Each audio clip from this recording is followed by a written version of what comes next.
afternoon, students, and welcome to another revision class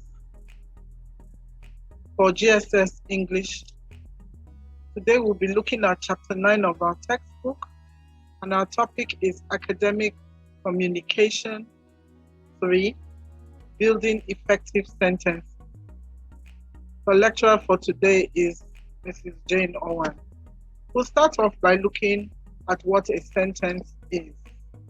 A sentence is a unit of language in which words are arranged in a linear manner for the purpose of communicating meaning. This means that a complete sentence is a group of words that express a complete thought. To make a complete sentence, the arrangement of words is done according to the laid down rules of a given language. In English, the laid down rule for a sentence to be complete is that it must have a subject and a predicate. A subject is the noun that the sentence is mainly about. For example, in the sentence, Magdalene is taking notes, the underlined word Magdalene is a noun, and it shows that Magdalene is the subject element of the sentence, while the predicate is the rest of the sentence. So in the sentence, Magdalene is taking notes is the predicate. And every predicate must have a predicator. The predicator is the verb or the verb phrase that shows what the subject is doing or what is being done to the subject. It is the compulsory element of the predicate. I'll take that example again. In the sentence, Magdalene is taking notes, we can say Magdalene is the subject and is taking notes is the predicate, while the predicator is the verb is taking notes. A sentence must have at least one finite verb, and a sentence is made up of at least a clause. In English, there are two major types of clauses. One is the main or independence clause, and this is a complete sentence of its own. For example, we went to play Ludo.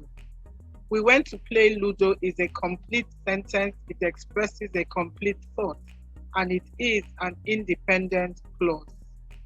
In the case of the subordinate or dependent clause, it cannot be a complete sentence of its own. It needs an independent clause to complete meaning. So for example, if we say, after we finished our assignment, that is a subordinate or dependent clause, and it does not have complete meaning. So in order to make the sentence have complete meaning, it must be linked up to an independent clause.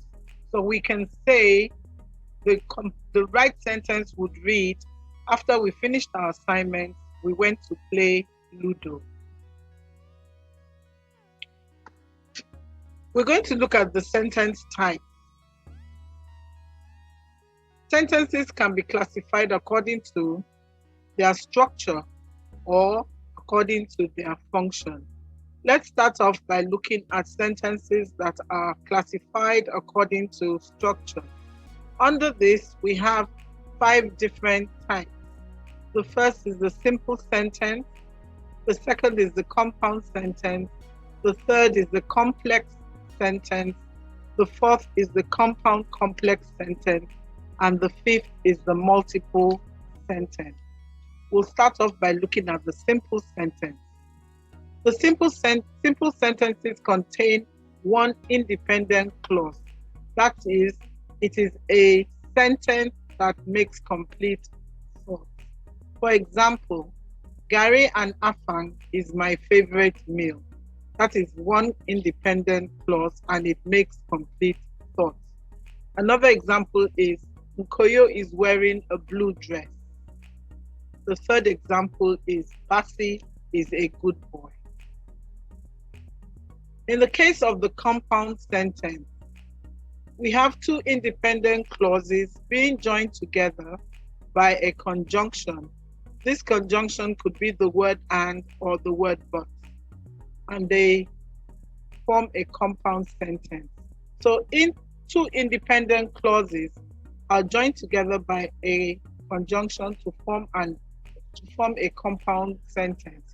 For example, Gary and Afang is my favorite meal, but I also love jollof rice. If you look at that compound sentence, you see that there are two independent clauses. The first is Gary and Afang is my favorite meal, and the second is I also love jollof rice. Each clause makes complete thought. But in order to form a compound sentence, the two clauses are compounded together by the word but. So the compound sentence reads, Gary and Afang is my favorite meal, but I also love jollof rice. Let's look at another example. Nkoyo is wearing a blue dress and a pair of red shoes. Now, Nkoyo is wearing a blue dress is an independent clause. A pair of red shoes is also an independent clause. These two clauses have been joined by the conjunction and to form a compound sentence. So the sentence reads, Nkoyo is wearing a blue dress and a pair of red shoes. Remember that each independent clause makes complete meaning or complete thought by itself. The third type of sentence is the complex sentence. And in the case of the complex sentence, it contains at least one independent clause and at least one dependent clause. That is one independent and it contains at least one independent clause and at least one dependent clause. Examples are: 1. Although I love jollof rice, Gary and Afang is my favorite meal. Now, if you look at that sentence, the underlined part, although I love jollof rice, is a dependent clause. It doesn't make complete meaning. So for it to make sense or give complete thought, it had to be linked up with the independent clause, Gary and Afang is my favorite meal. So the complex sentence there shows at least one independent clause and at least one dependent clause. In the second example, the president said all political prisoners should be released. The president said is underlined, and that represents the dependent clause. The president said does not give complete thought or meaning, and therefore it had to be hooked up or linked to the independent clause, which says all political prisoners should be released.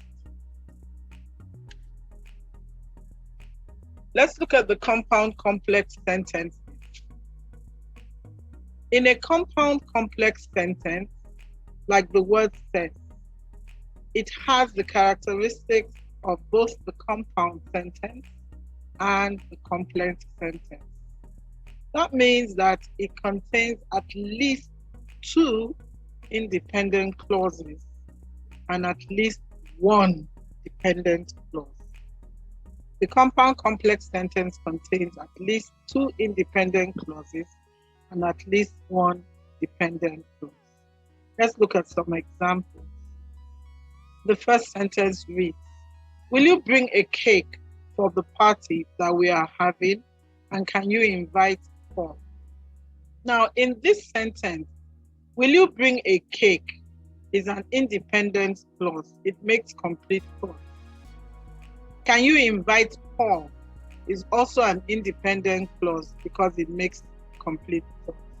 Now, in between the two, we have the underlined section or segment of the sentence, which reads, for the party that we are having.